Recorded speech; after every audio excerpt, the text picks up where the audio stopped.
So what I want to do is I want to focus a little bit on the hub transport kind of components of Exchange related to protecting our users from spam and malware and phishing and everything.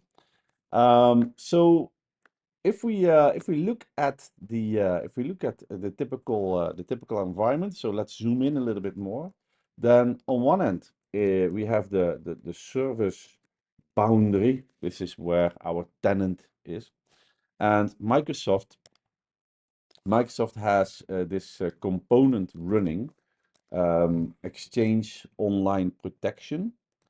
And Exchange Online Protection is performing some basic anti-spam and anti-malware functionality. In order to set up everything, and I assume you have already set up inbound email, but one of the steps that you want to take is in your public DNS that points to your email domain. Your MX record is going to point towards that Exchange Online Protection server. Now, if you check it out in, let's say, if you would check this out in your Microsoft 365 environment. Quick question. Yeah. Is changing the name? Because No. we're working on changing the architect employee, and we have to wait for the DNS for them to 6. So, sorry, yeah, That's, hey, that's the beers. No worries, no worries. So here I have, as you can see in my case, I have a couple of domains in my environment. Actually, I have this one, microsoftuniversity.com. I own that.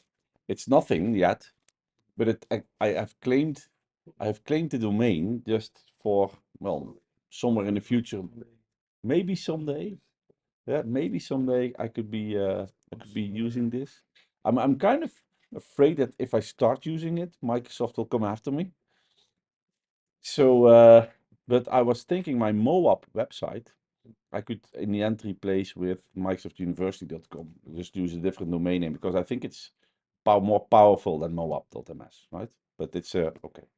But what we see here is if you check one of those domains, then they want you to create a couple of records, right? A couple of records for connectivity.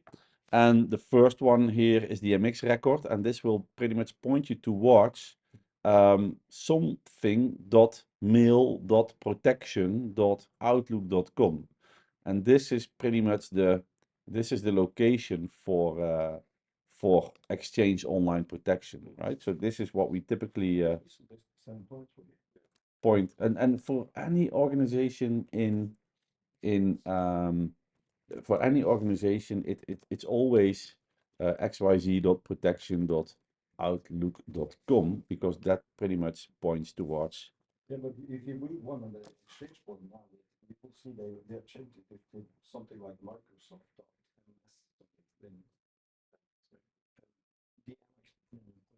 Oh, really? Okay. I haven't seen that before. Because we have been waiting for this for a while because of some security settings. Okay. Okay. Well, I guess in the end, but maybe I'm not aware if Microsoft is going to change any of this. To be honest, I think that this Exchange Online Protection thingy is pretty decent so far. It does some basic things to your emails.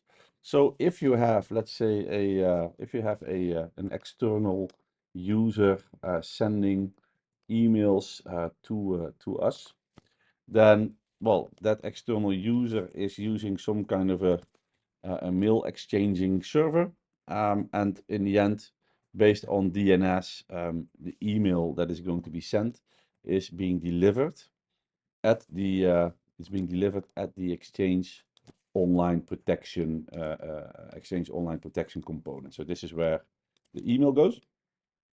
Let's make this envelope again, and this is and we get the content as well. The body of the email is here as well.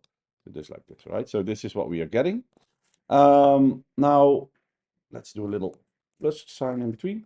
So that's what we are delivering. So what we see is a couple of things happening. If we are going to look at how we can receive this email, then typically what we would go to is you're going into the Exchange admin portal, admin.exchange.microsoft.com, and here we are going to look for those for the endpoints, right? So we have our accepted domains here. However, what you will pretty much never do is work with your accepted domains from the Exchange portal. If you look at this, I don't even have the option to add different. I don't have an option to add accepted domains here. The only way for me to do this is by adding domains in my overall Microsoft 365 settings, right? That is where here I can add domains. If I add a domain here, then I will see that domain appear in this list. And what you will notice in more situations is that some of the Exchange settings are not used, some of the Exchange settings are not set in Exchange. So if you look at how Exchange is managed, then what we basically see happening in Microsoft 365 is that somewhere above this, we have the Microsoft 365 management layers. And those management layers, they are responsible for making changes in, among other products, Exchange. So, for example, if there is actually a component in the service boundary, which is called the Microsoft security graph. And the Microsoft Security Graph is about is about management and access controls and everything, role-based access controls. But it's also used by the platform of Microsoft 365 to orchestrate changes in the products that are in Microsoft 365. So, for example, on one end we have Entra ID, let's say. We have Entra ID, and in Entra ID we can make basically what we see is we are integrating with that secure graph. And for example, here in the back, we have, let's say that this is Exchange Online. This is Exchange Online as a full product. Then what you'll see is that if we create a user here in Entra ID and we assign a license in Entra ID that contains Exchange as a license, then automatically the secure graph will communicate with the Exchange Online servers to, for this user, create a mailbox. But there's also other products which I'm not going to put on the picture here. But for example, think about Microsoft Teams. If I have a user that creates a team in Microsoft Teams, then that will also get an email address, and therefore it will create, for example, a shared mailbox. Now, a user can go into Microsoft Teams to create a team, and the secure graph is, let's say, the component in the middle that will go to Entra ID and say, hey, you now need to create a Microsoft 365 group. And oh, by the way, when you create a Microsoft 365 group, go to SharePoint to create a site related to that team. And Exchange, go and create a shared mailbox related to the team. And just like that, it can go in and create all the different components. And that's where the security graph is in the middle of making everything happen. And also, when I go into, when I make changes to some fundamental settings in Exchange, like email domains, I will have to do it in another portal, in this example, in the overall admin portal, and it will then make the change in Exchange. So there is a relationship between those components. Some of the things you do within the Exchange environment, and some of the things you are taking away from Exchange environment. For example, if I look at this is about accepted domains, but another thing is, for example, if you check out your mailboxes here, I do have a couple of mailboxes. If I take my own user object here, I can see a lot of things about this user. Um, I want to see this is my mailbox information, and we can go and check out some mailbox, let's say size restrictions and so on. So we can go in here and make that change, right? This is an actual Exchange kind of setting, right? Your mailbox sizes. But if I go into the admin portal, if I go into my list of users here, let's take this user. Here I can go and check out all my aliases. So all my email aliases that I use are here, right? So like this, there's some of those settings. If I want to add a new email address to my own object, I go here, for example. So it's not, yeah, so that is how these things go. So just like the accepted domains, it's something that we don't do at this point. Other components like connectors, right, are also here. This is where we can actually configure those connectors, and here we can then see some connectors you may have been creating for, let's say, hybrid situations could appear here as well, telling you about incoming messages with certain names and so on. Those you can find here, but there is pretty much not a lot of settings that we can do here. This is, by the way, for hybrid situations, so we can see the connectors here. So other than that, right, we do not have a lot of things to configure on this side. Because this is something, these are the things that are going to be sort of automatically created for you based on your domains and such. Still, what we see is that, so also if I want to configure this Exchange Online Protection component, I will not do this from the portal for Exchange. I don't do this from the Exchange admin portal. Even though we do have the option here to work with mail rules, where we can still create our own rules. Still here, this is also not where we are going to configure the way that Exchange Online Protection behaves. We need to be somewhere else. And that somewhere else is in this location. It's in defender.microsoft.com. Today still, this will take you to security.microsoft.com. But this is actually the home of something we call Microsoft Defender XDR, which is a new name. It's a fancy stuff. Microsoft Defender XDR is short for Defender Extended Detection and Response. And basically, everything that is related to security is being brought into this single portal.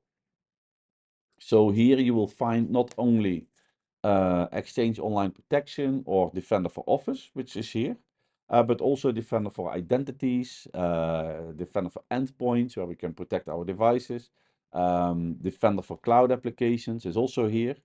And if you want to manage Exchange Online Protection, you want to be in email and collaboration here. And then on the left-hand side, we can go into policies and rules. And this is where we can look into the threat policies. So if you go into threat policies, then here you will be able to configure the way that Exchange Online Protection behaves. There's actually a couple of different things that we can do from here as well. So for example, there's a couple of things we can configure. If you go into this, there's basically two ways to go into this. Either you can choose to go and get into some sort of a customized situation where you are going to be more flexible in what kind of setting, what kind of policies applied to, for example, who, based on group membership, based on domain names, based on individual users. Or you can go into something like, hey, I'm gonna do a one button security level for everybody in the organization. Um, Now, the one button security level is if you're going to preset security policies, you can go into templated policies, and this will basically allow us to choose between three. Built-in protection. Built-in protection is the built-in Office 365 security applied to all users in the organization, and it will protect against malicious links and attachments. It will also, it does some fancy stuff. You could exclude people from this. So this is one option. Then you can also take it to next level. So hey, I would like to have standard protection, which is a little bit more secure than built-in protection. And there is strict protection, which is even more aggressive.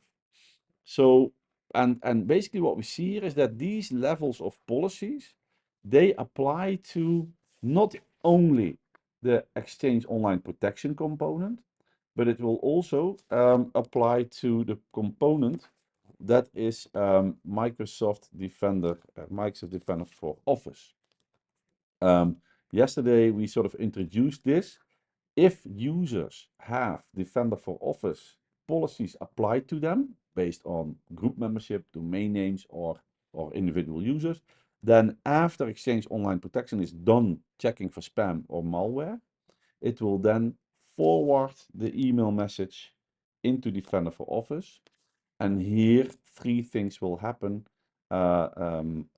As introduced yesterday, we have the save links functionality here. We have the save attachment functionality here, and we have the anti-phishing functionality here. So if Exchange Online Protection, which is sort of everybody has this, you even if you do not have a Defender for Office license, you will have Exchange Online Protection. It is part of your Exchange license. What is it? The $3 license for a mailbox, let's say.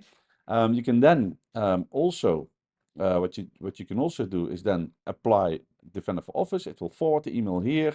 We have a couple of functionalities here that we're going to dive into, and if everything is all right on that point, we are going to make sure that that email in that case is going to be forwarded back into Exchange.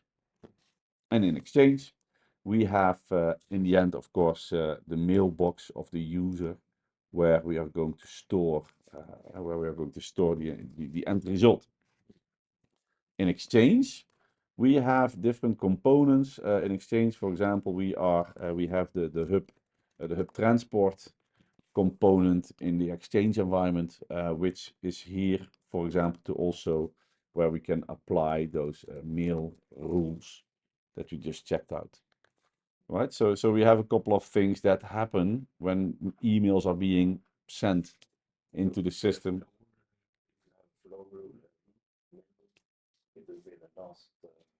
Yeah, so yeah, it follows the arrows, let's say, right? So for inbound mail, of course, when we send an email from one mailbox in the organization to another, right? It leaves from the mailbox, it goes into hub transport, and if the mail is just an internal email, it will go back into the next mailbox. Maybe one thing I want to add in this case as well, based on those mail rules, this is also where data loss prevention policies are also being applied, because data loss prevention policies is basically a fancy way of implementing mail rules. There is something going to be added into this picture, but we'll get there when it's time. So I want to focus on the inbound parts first. Now, thinking about the inbound parts first, let's go into this environment here. If I go back into this policies overview, then we have a couple of things that we need to think of. So before we even get to that anti-spam, other stuff here, there is a couple of things that we can do at the tenant level. In the tenant level, we have something that we shorten to some table, tenant allow block lists, table without the E at the end. And this is where we can go in and block certain domains or addresses that we want to block tenant-wide.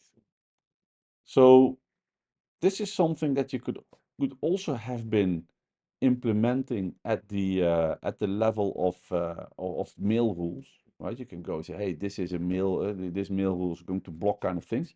However, Exchange Online Protection, right, can also be populated with this table. This is how we shorten it. Tenant allow block lists.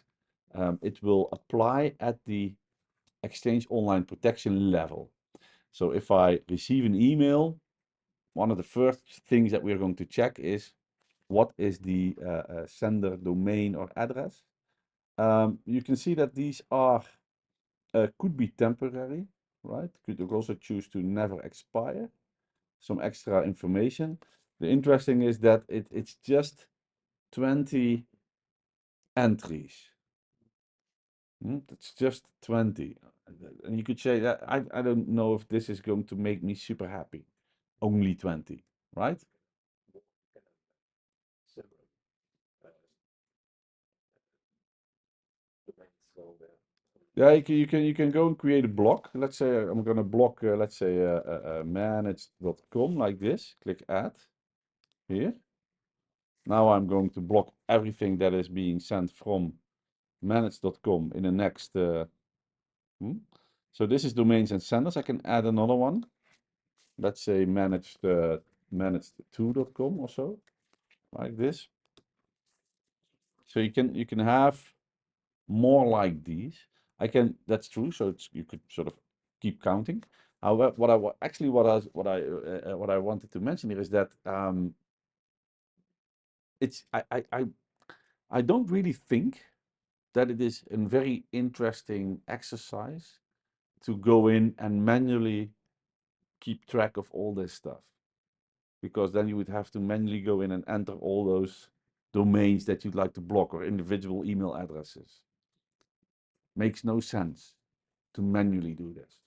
This is a quick fix. It's something like a quick fix, but there is better options. One of the things that we can do, oh, by the way, we also can, so there's a tenant allow block list. We can also add spoofed senders, right? So, hey, if, for example, so this is something that if skillsource.nl sends an email with this user, I'm allowing this, right? So I'm allowing this because there is this application I use that is sending emails out of my name to sort of send invoices automatically. So that's why I added this. You can also have URLs that you want to be looking at. So, hey, there's a couple of URLs that I want to block, which also, I guess, makes not a lot of sense. So that means if an email contains a URL, then we're going to block that email because of the content, right? Now, although this works at the Exchange Online Protection level, it is kind of at the entrance of your service boundary. So it stops it at the right moment. Also, we can think about files that we may want to block, or we may want to block IP addresses, right? So this is things we can do at that point. However, what I don't think it's very useful to do all this manually. Microsoft has a solution for this, which also is quite it's interesting. We have something called Microsoft Defender Threat Intelligence. Microsoft Defender Threat Intelligence is found also in this Defender portal. If I go into Threat Intelligence here, then you can. This is the idea behind threat intelligence is that Microsoft has a lot of knowledge about what is active on the planet when it comes to hacking campaigns, other kinds of attacks, phishing campaigns, and so on. Microsoft has about, what is it? 24,000 people working on security alone. Right? Microsoft, if you think of it, is actually the biggest security company on the planet. They invest the most money in security. They have the most information about what is happening. They are monitoring, what is it, 78 trillion security related signals in Azure every 24 hours. It is like an amazing amount of security related pieces of information that we are looking at in order to understand what's happening. So Microsoft is absolutely the biggest security company at the moment. Why don't they put that money into securing those people? Yeah, well, they are. So they so here we so and one of the pieces of threat of Microsoft security is threat intelligence. So Microsoft is monitoring things that happen, and they are going to go in and this is the result of it.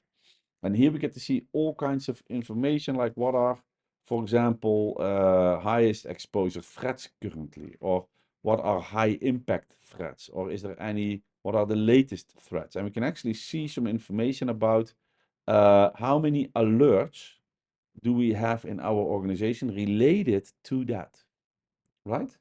So is there any alerts related to threat, what is it? Cloud identity abuse, or is there alerts related to certain tools that hackers are using nowadays, Bad Rabbit or WannaCrypt or whatever. So, and here we get some extra information so that we can see, hey, what is happening here? We can open up a threat with this information, and here you can basically it explains what this threat is about, right? The analyst report. So somebody at Microsoft Security has been looking into this, and they pretty much, this explains to us what this means, right? So they explain what is the purpose of the threat and how it operates, and how we can recognize the threat, and is there ways for us to look in the organization if we are exposed to this threat. Oh, by the way, what are the assets that I have that are vulnerable to this? Is there any devices that are vulnerable to this, or users, or mailboxes, or applications, or cloud resources? What about my endpoints, right? I have a couple of endpoints, in this case, no problems. Is there any recommended actions in my organization that I need to apply?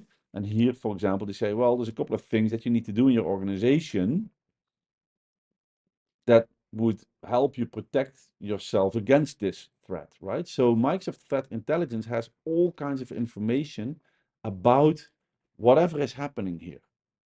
And one piece of this solution is that Microsoft also keeps track on URLs, links, URLs and links, files, IP addresses, and domains that you could choose not to trust. And you can find that information um, in a solution called Sentinel. Here I have 2.3 million threat indicators, threat intelligence indicators, 2.3 million different pieces of information like IP addresses here, right? So this is just IP addresses. All the IP addresses that you're looking at right now are IP addresses that Microsoft says you should not trust these. But it's not just IP addresses. Here you will find so many different things. Here I can go and say, you know what? Maybe I will be looking for a certain threat maybe, or where do we get the information from? So let's say the information comes from Microsoft Defender Threat Intelligence. So this is what we get from Microsoft itself. Also, a lot of stuff. Again, this is so you can sort of start filtering on this, and it will, here you see, this is just the first 100 of so many million options here. But what you'll also see in this list is not just IP addresses, but also domains and URLs and everything. And this kind of information is obviously a way more flexible way for us to understand which sources are not to be trusted, right? So instead of manually configure your tenant allow block lists, you can also implement the situation here. Now, at this point, when we have this information, then, well, we have this information. It doesn't really mean that we are blocking this kind of data at the Exchange Online Protection site, right? But if in my organization we see all that information pass by, we are going to be notified about this. And for example, Defender for Office can take this kind of information into account. So if, for example, Defender for Office is going to look at a link, then we are going to go into that threat intelligence source, see if a domain or a link is there, and if it's there, we are going to not allow that. We are going to mark that link as bad, and therefore we are going to not allow it. Right? So that gets us an extra layer of security in that case, instead of having to manually, well, set up your tenant, allow, and block list component, right? So that is an extra automated way to get the same level of protection. If I go back to my policies here, so we have the tenant allow block list. Another setting is the email authentication part, where we can do the ARC and the DKIM parts. In here, for email authentication settings, you may have the settings that you want to enable for an organization. And we can choose to, for example, sign messages with DKIM signatures, the connections that we may want to implement at this point, we can do. So here I can go say, let's enable this setting for this domain. And then we get, oh yeah, I do get something. Let's see what it doesn't do. Yeah, it's probably my DNS, but what we do here is, with these settings, right? We can, if we configure this nicely, also in the public DNS, we can get this level. Here, as you can see, we do not really have the opportunity to add extra domain names again, because it's managed from somewhere else.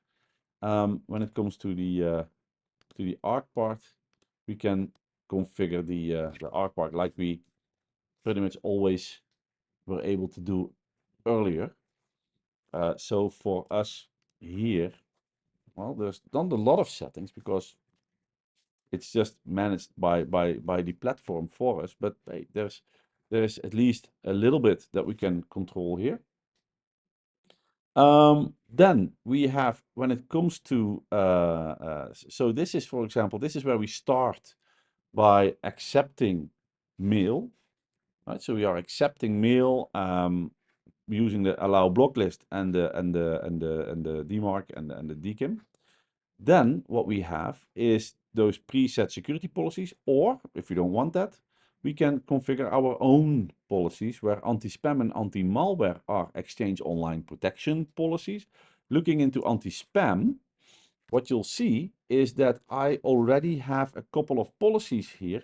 One of them is the one that I enabled via that template, which is the strict preset security policy, because that is the policy that I have enabled in my organization. Therefore, it is switched on.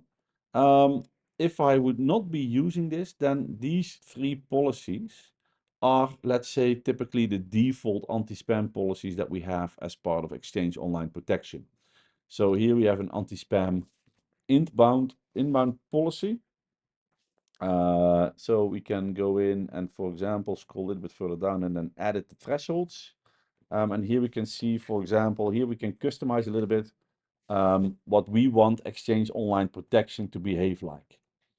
So, so if we see, for example, if we have an empty message, here we can choose this to be spam. If we have embedded tags or JavaScript or forms or web bugs, or well, basically here we can monitor the settings. And basically what it will do, it will specify whether to increase the spam confidence level scores, the SCL scores, for messages that include this. So the anti-spam solution that we have inside our organization is based on spam confidence levels. And what we do is if we have matches on these items, we will increase the spam confidence level. And later we see a policy that says, hey, if an email has a value of, let's say, 5 or higher, or 6 or higher, or 7 or higher, we can then say that this is high confidence spam. Therefore, we are going to deliver the email in the user's junk mail folder or in quarantine or like that. So here, what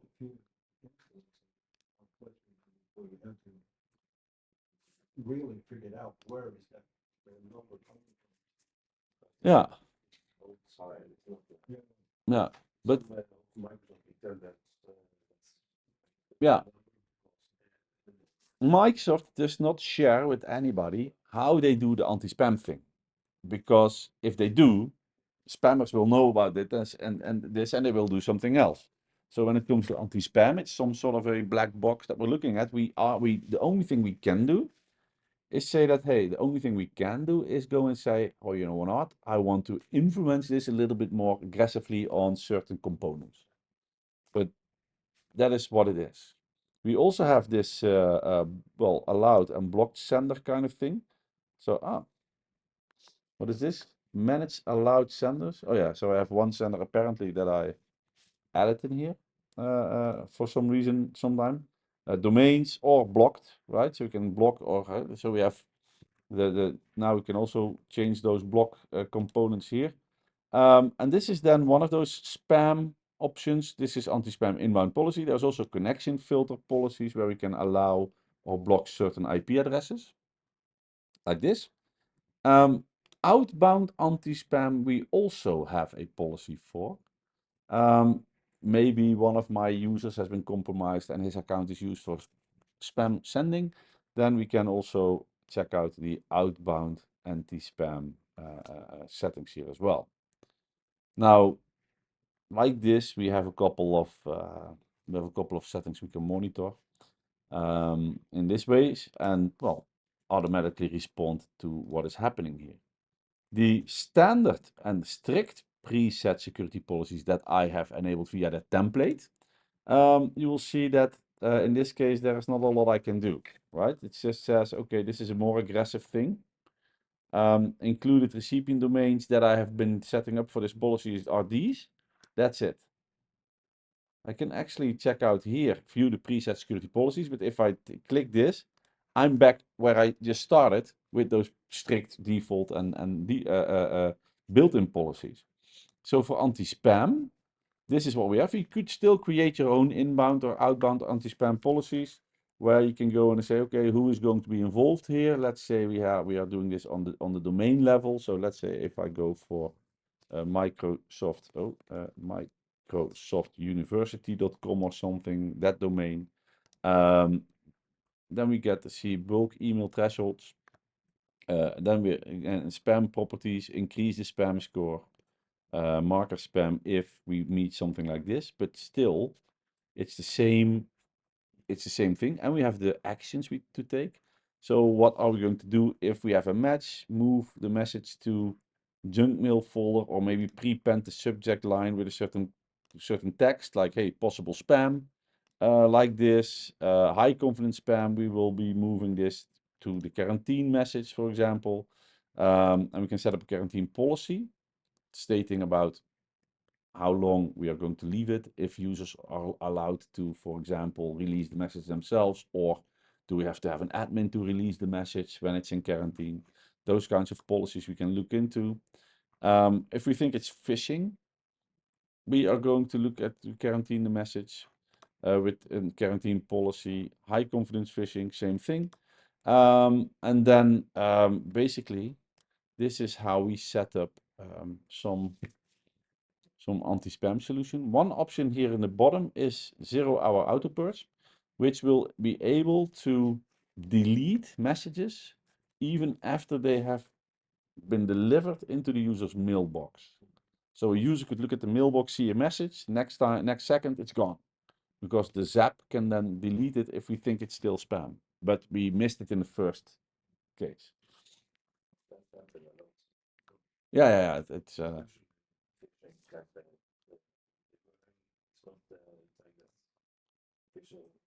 just yet, but afterwards it is. Yeah, then yeah, say yeah, exactly.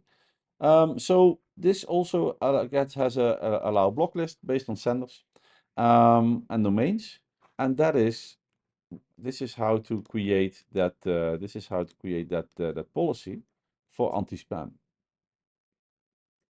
Now, pretty much likewise, we have anti-malware policies, also part of Exchange Online Protection. Now you could create your own anti-malware policy. We can tell for what kind of domain do I want to apply this, or group or user, and then we can choose what kind of messages to sort of filter upon. We can apply the common attachment filter. We can also select our own file types here, so we can make changes to it if you wish. Then we can also reject the message if this is found, or just quarantine the message. Enable zapping for those kinds of files. Quarantine policy, but as you can see, we do not have a lot of settings other than this. Notify an administrator, set up some customized notification settings. That's pretty much the anti-malware thing. I'm really trying to think about the product that Microsoft bought long time ago when it was about that anti-malware solution for Exchange. They had this product. It was a separate product. It was special. It was cool. Microsoft wanted to buy it because it was able to do anti-malware on email on 5 different engines. Remember in early Exchange times, we had the client access server, the mailbox server, the hub transport server, and an Edge server. That functionality was actually available on the Edge server. Let's ask ChatGPT, because ChatGPT knows what I want, right? So what? Search that. No, let's go away. So what is the name of the exchange, or what is of the mail anti-malware product that Microsoft purchased? The product could scan with 5 engines. Not that one. No, it's not this one. Not Giant. TMG is the yeah, that threat management gateway. But for Exchange, Microsoft for protection for Exchange. Yeah, but they acquired this other organization. I can't remember what Oh, was this is- because I Yeah. was one of the Yeah, Kaspersky was in there. yeah. Microsoft's own antivirus solution was used, and they had like 5. They had like, I think they had like 8 different engines, but every email was at least scanned with 5 of them. You can configure this. You could say, hey, I want like 3 or 4 or 5 engines to scan. Well, I don't know what the product is. It's long. Antigen? Is it Antigen? Could be, it's not. Antigen? Email? Antigen. Was it Antigen? I don't know. Anyway, so it's just the name of a product, right? It's just the name of a product. But you have been, so you have to this all these settings in the policies. You have to go check often because what you change this and then put new settings in there. So they're not setting all that as default. No, no. Microsoft is now when it comes to these kinds of settings that we just showed for anti-spam and anti-malware. I haven't seen many changes lately. But Microsoft 365 is indeed like any other or this part of Microsoft 365 is the same as any other kind of Microsoft 365 product. And that means that because it's a software as a service solution, Microsoft makes changes to it.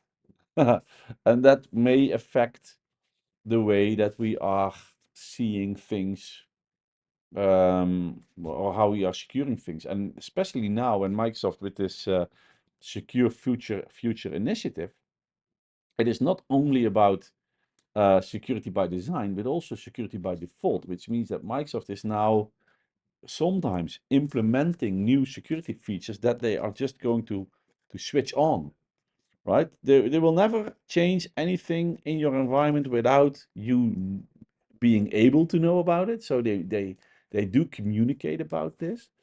In the admin portal here we have we in the admin portal we have, I think, something like a message center. And in the message center, this is what Microsoft, these are all Microsoft's announcements on what is going to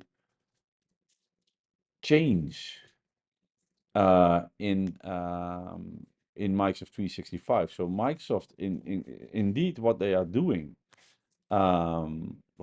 is implementing new security features and enable them by default, but they will announce them, right? So but I do not know a lot of administrators that are sort of focusing on this a lot, to be honest. So this might be We try to read with it because we are so specialized in exchange. There's not a lot happening in the no, exchange itself. Because no, and then you can handle this, right? Yeah, absolutely true. you know that because we have set up our policies in chat policy. Okay, There are a lot of settings there that's not been activated because when they set it up, it was by the best practice by Microsoft a couple of years ago. yeah. So they made changes there. This is something you want to be keeping track on.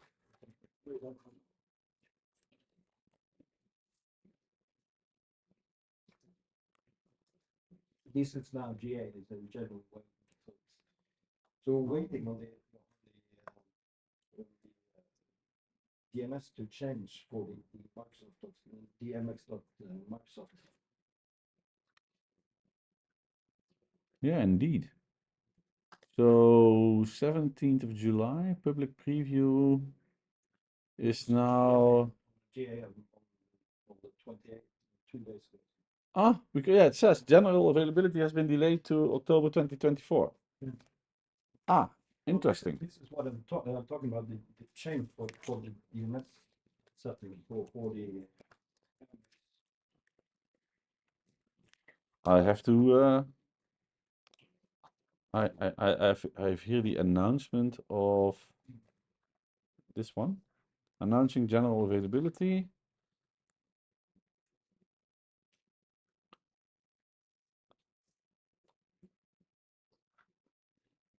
Okay, yeah. So we have to work. We have work to do. Because there's some other company that order us to do some settings, and we're waiting on Microsoft to change the. Yeah. But then, well, your DNS has to support this, but that's TCP.mx. Yeah, okay. This is this. You need to have the latest information all the time. Ah,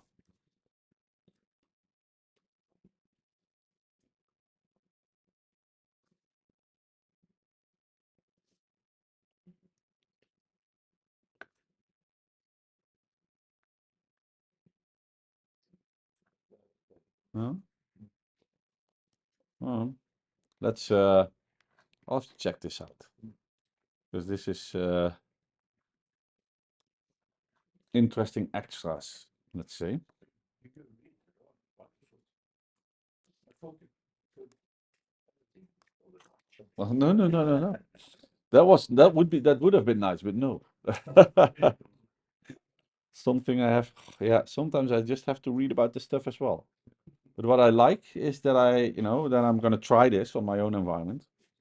In the not well, so it has been a while ago, but for a long in the past, I had very often that my customers could not send emails to me because I was trying to try to set something up that then, well, run into errors and everything.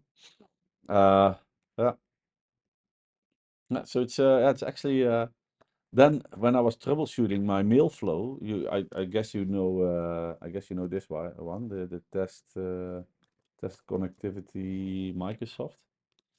You have this the Microsoft Remote Connectivity Analyzer. You may have been using this before. This is a monitoring tool. Oh, this is what I was. So they updated the test where we can go in and see, hey, are we able to do aletheon.com? Is that not all right? Yeah, okay, yeah. I don't have that server myself, so I have to look at the Microsoft one. We can go and huh? Huh? So yeah, this is something we could check when we have tried to implement it. Hmm? Yeah. Oh well, let's look into that. Yeah. For us, it's more about when it comes out. Yeah. We need it for some of the functionality. So what would be a functionality where you would need it for? Who was the customer? We did it for them. It was not the customer, it was from secure. It was complete secure. Yeah, should have been testing on security. Yeah. It was the only thing we had to implement was security. Ah, okay. Something you could add, and then you get to the next level of security.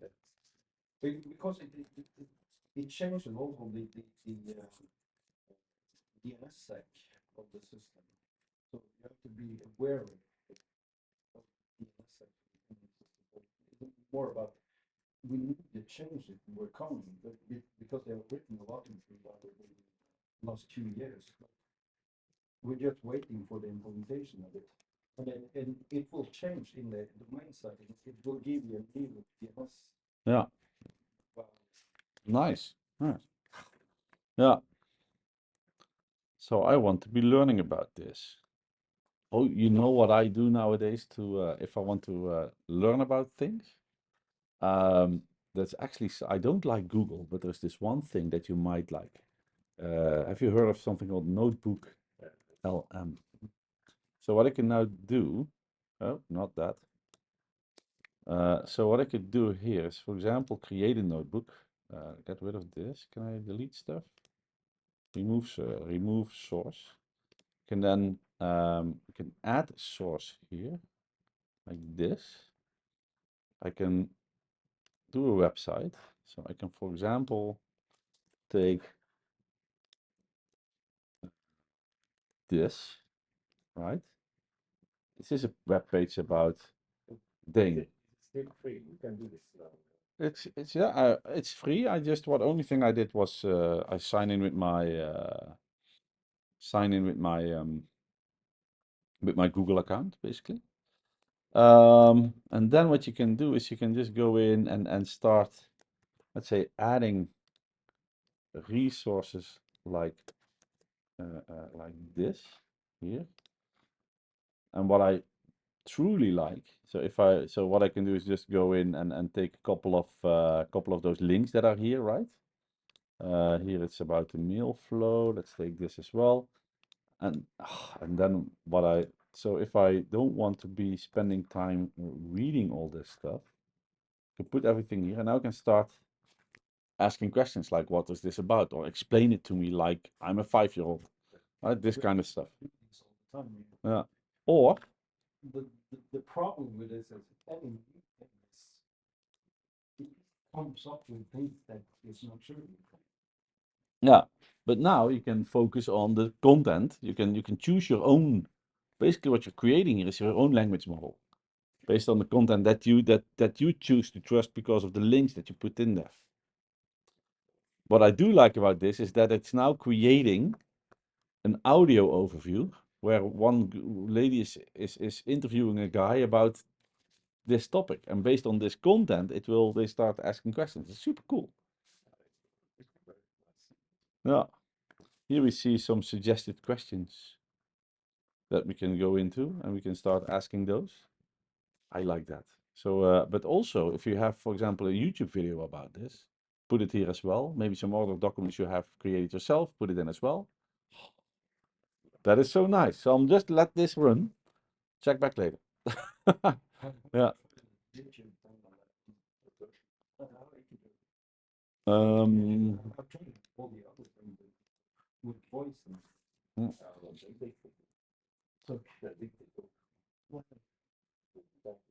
Yeah, I was thinking about the case we had when we tried to look for the summarize of if you don't understand, they try to summarize it with a chat GPT.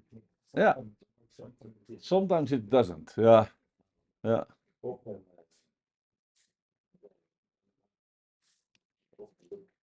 I would say that ChatGPT knows what it does, so I can explain Dane for email, let's say, and one of the things that I like the best is like Donald Trump, because then it will start explaining this. It's very, in a way, it's easy. Yeah. Oh, okay, this is not like Donald Trump, but all right. This is too serious. too serious, yeah. Too expensive. But this at least will, well, at least it will tell me a little bit, right? It's garbage. Yeah, yeah, and everybody, yeah, that Joe Biden is not helping Kamala Harris with that, right? What an ass. All right, but he's like, yeah. So we have anti-spam, anti-malware. This just works for anybody, right? Even if you do not have Defender for Office, you can do this. However, if you do have Defender for Office, then we have save links as an extra functionality. You can configure it here. Also, in my case, based on my preset templates, I also have a strict save link policy, as you can see here. But you can also create your own. Let's say this is save links like this. Then to whom am I going to apply these? And then we can go and say, okay, what about save links? And the cool part here is that we can use this for email, but also for links that we get via Teams or via Office 365 applications. And basically what we do is we're going to save links will check for a list of known malicious links when users click links in emails. So basically what save links does, it works in two different moments. So if the email passes by, we will check the content. But one of the things that are nice in this case, let's just put that somewhere in the middle here.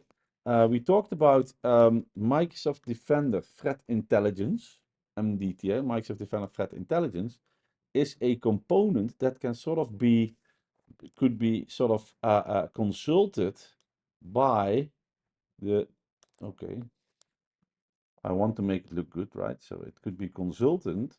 What? No, I did not do that. Tenant allow block lists. And here I wanted to go and create the Microsoft Defender Threat Intelligence. And this can be consulted by these different products, because the threat intelligence has all kinds of what we call IOCs.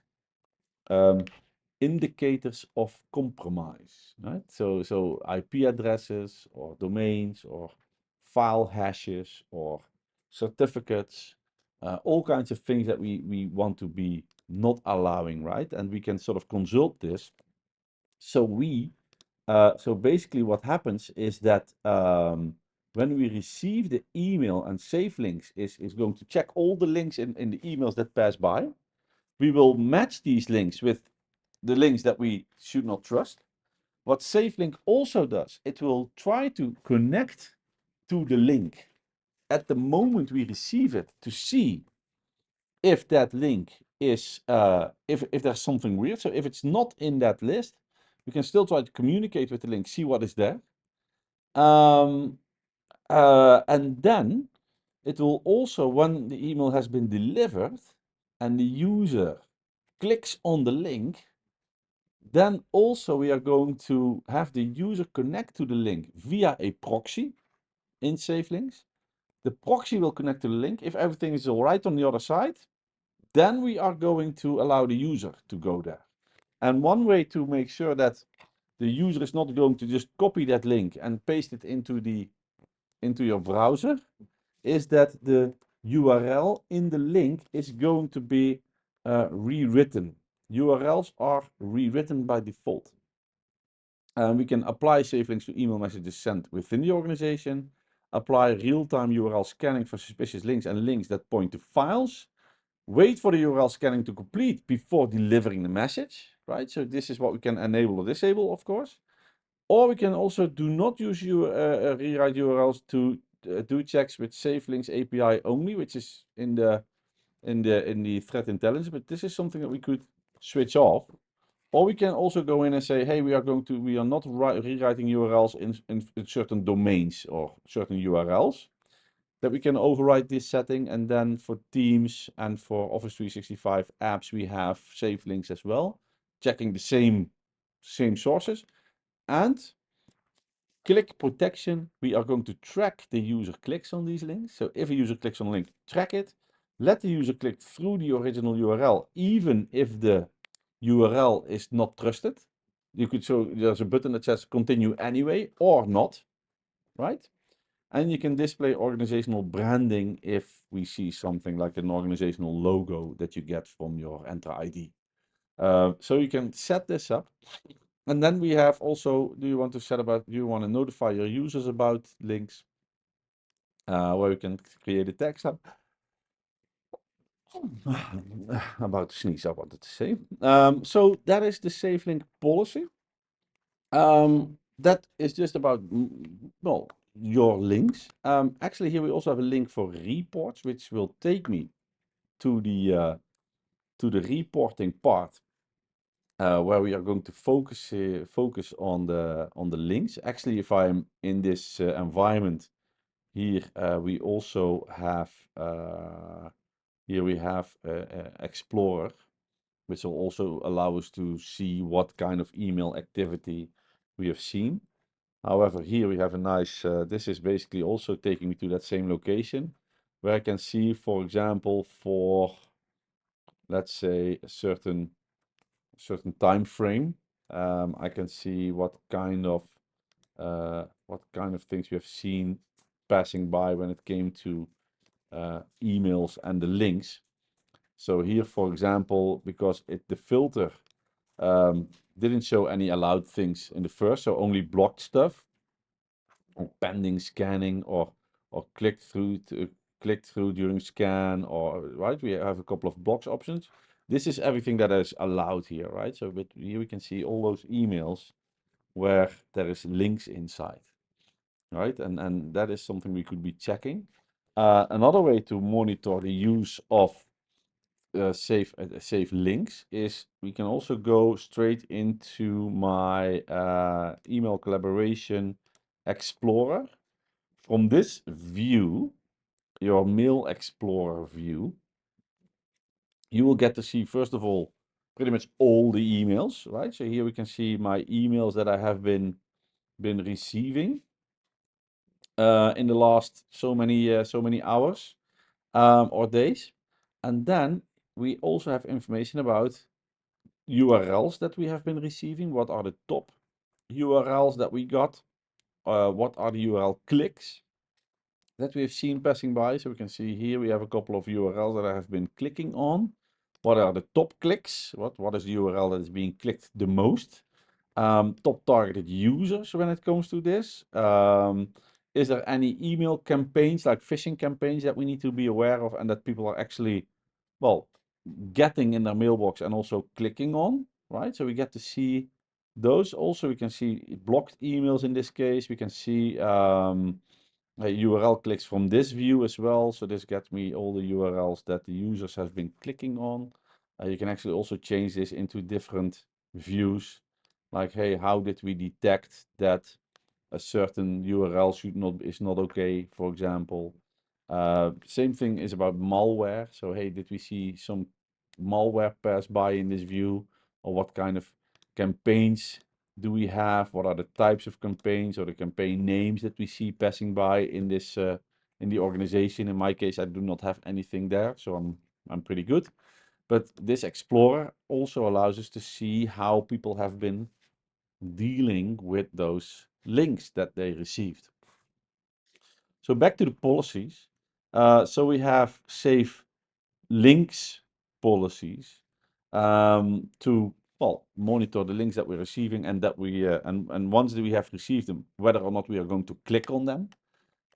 From the Outlook perspective, let's say if you are in Outlook and if you have received an email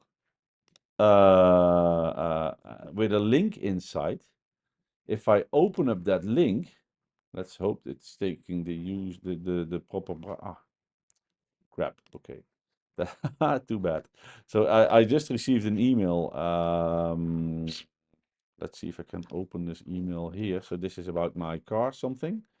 Now let's take one thing. I'm gonna close a couple of browsers here. So I want to make sure that this email is opened in this browser here.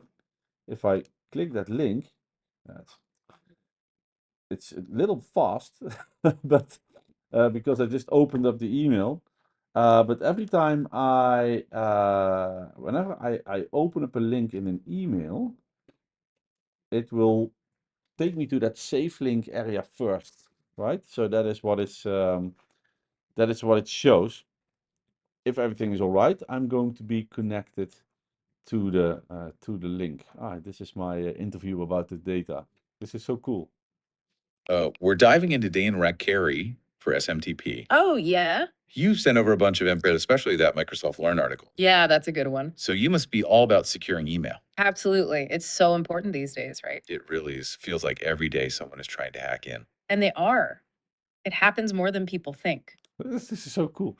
So you can put this on your phone and then you can. It's like a podcast. Yeah. So save links. One more thing before coffee break. Save attachments. Also running here, right? Now the cool thing about save attachment is that it will take the attachment out of the email, will send it into a sandbox VM, execute the attachment or open it up or try it to get it open, see what monitors what is happening on the system, and if it's doing things that we don't think are nice, we will then mark this as an unsafe attachment.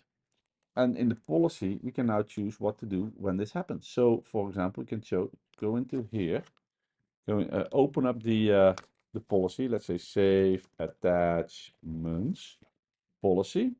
Again, for who am I going to enable this? And then the settings. And here we have, this is an interesting one, switch it off. I'm not really sure why I want to do this, but let's say we want to switch it off or just monitor.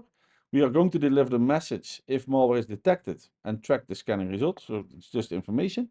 Block will just block, makes more sense. This one is also interesting, dynamic delivery, because the email will be delivered, but we will reattach the attachment once the scanning is finished. So the user will get an email without the attachment. There is a link to the attachment, and we can view the attachment in the browser, which is more safe for our devices, for our device. This is dynamic. Sometimes people might be complaining about that the email takes so long to be delivered. Well, then dynamic delivery makes it faster. There's a quarantining policy. We'll dive into the quarantining policies a little bit later, but you can choose your quarantine policy for these. You can also go in and say if we find anything that we shouldn't trust, Then we can also redirect messages with attachments. That we can also send it to a specific email address for investigation. But basically, this is all it does. So it's the only settings that we have. Monitor for whether or not the attachment is all right or not. If it's not all right, block or deliver. But well, block would be, I would say, would be the better option. And that's what that does. We do have reports for these, but I just showed you the content. There was nothing. We also have some global settings for this. And here we can see that it is actually not something that we can only implement for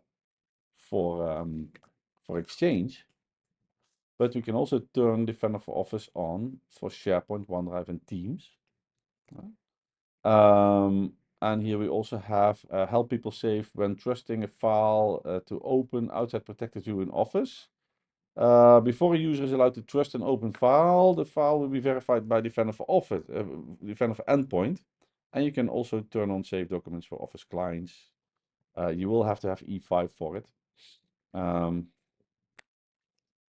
This is, by the way, the integration with Defender for Endpoint, which is that antivirus solution on the client.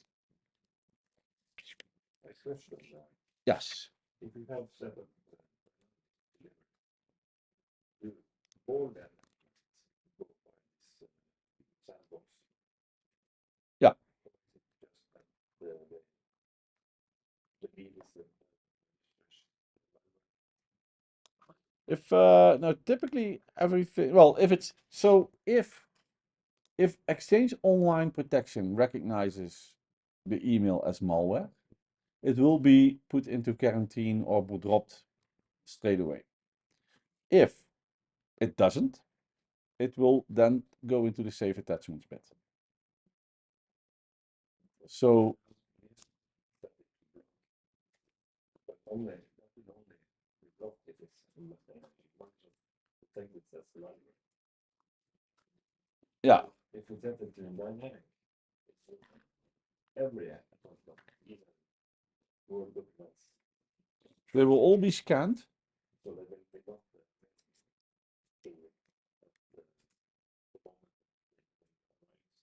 Well, let me show you what it looks like. I think I can show you. So let's say I am going to send an email to myself with a, let's say I'm going to choose a larger document. So I'm going to sign in as Michael Scott. Oh, not Microsoft.com. Microsoft365.com. Oh, I have to, let's see. Oh, this is at 100%. Nice. So what I'm going to do here is I am going to sign in as this user, Michael Scott. Oh, okay. Hopefully I remember the password. Yes, I did. Then I want to sign in. Bing. Bing. Come on. You can do it. Ah, okay. 399,795. Here we go. So signed in as a user, I am going to open up Outlook, monitor the conditional access policy that is here. Let's say I'm going to create a new email to alex@alexdeyoung.com, like this. Big file incoming. Oh, yes. And now I'm going to do an attachment. Insert. Attach file. Browse the computer. Good. I want to be browsing a file that is, let's say, 25 megabytes. Open this up. Attaches. Attach. 25 megabytes is big enough for the solution to take time, right? So here is your file. Bitch. Sounds better. So before I send the file, quick check, because I want to check out my save attachments policy here. Strict policy on. I'm not sure how this is set up. Crap. So maybe I want to switch this off. Then in that case, I would have to go into, you know what? We'll just see what happens. Can Right. you look at the settings? No, it's View, but I can view the preset policies. If I then go in here, manage protection settings, then what it shows, it's what domains are being involved, right? We have Defender for Office 365 protection for specific, yes, next. And then that's it. So we don't know what they do in the setting. So I can imagine that, I can just go and switch this off now, right? So this is my strict protection is now switched off. This is how easy it is. Then I can go back into the policies. Then I go back into anti-mal, sorry, not this one. I can go back into save attachments. Then I want to be looking at what we have. Luckily, the portal is super fast and I don't have to be waiting. So built-in protection is here, which I can also not check. But in this case, I can go in and say, you know what, I'm going to create a new policy. I'm going to say, let's say save attach like this. I'm going to say that this is only going to happen for my user object here. So, probably this one. I don't know. I have a couple of these.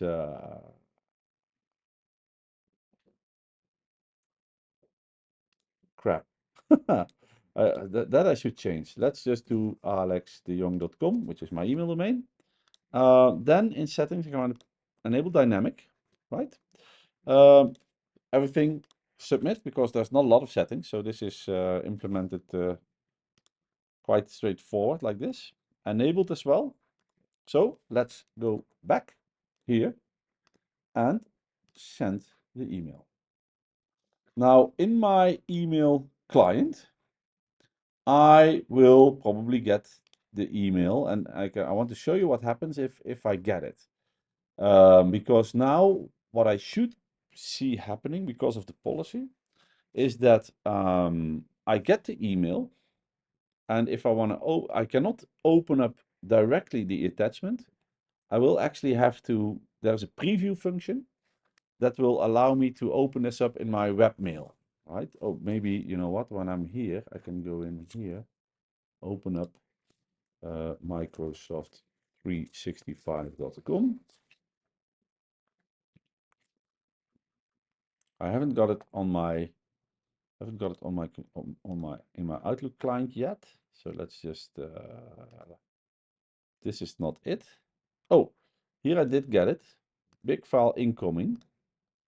And here's my file. And I can An incident, like we just saw in the demo. Can it? So this is my browser paste preview. Oh. I can already download it. That's too bad. It's so well, it looks like this. If it's being scanned first, you're not able to just download. But the only thing we can now do is just preview, and this will basically open up a browser. An incident, like we just saw in the demo, can include multiple alerts. Shoot. Yeah. So that is the dynamic delivery. Now in this case, it actually didn't really show the way I wanted to show it, to be honest. Maybe I need to try again in a little bit later, because I may have been too fast with this. But it's the typically you would actually not be allowed to actually see or download, open the content in a local app like Word, Excel, PowerPoint. There's the preview function first, and that is that is nice because that will indeed allow us to well, be more careful with this content. So this is the first four. Let's say. So we have anti-spam, anti-malware, anti-attachment, safe attachment, and safe links. Let's take a little break, and then we're going to look at safe or at anti-phishing.